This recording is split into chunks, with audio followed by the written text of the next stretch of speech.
بتستحل فلوس الجيش الامريكي.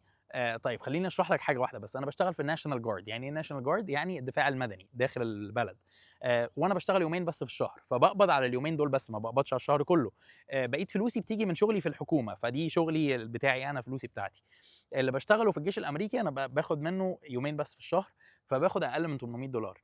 الفلوس دي انا باخدها وبحط عليها فلوس من جيبي، واطلع الفلوس دي كلها لله في مصر. الفلوس دي كلها بتطلع كل شهر في مصر لله.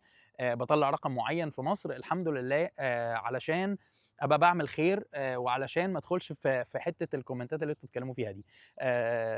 انا فاهم انتوا بتفكروا في ايه، وانا بفكر زيكم، ولكن انا عندي قناعات شخصيه في حته تانية، ان انا عايش في البلد دي، والبلد دي قوتني، والبلد دي قدمت لي مستقبل، والبلد دي عملت لي كل حاجه. فالبلد دي ليها واجب عليا، فانا بنفذ الواجب ده، داخل امريكا. عشان بس ما تدخلونيش في حته ان انت بتضرب وبتعمل وبتسوي. انا ما ضربتش وما عملتش وما سويتش.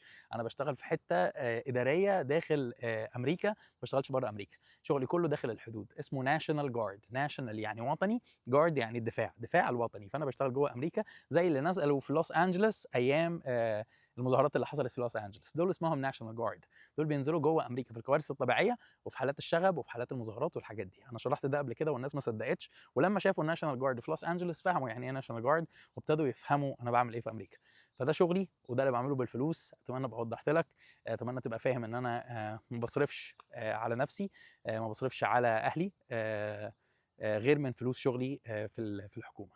فده يبقى واضح كده لكل الناس، عشان ما ندخلش في الكومنتس دي تاني.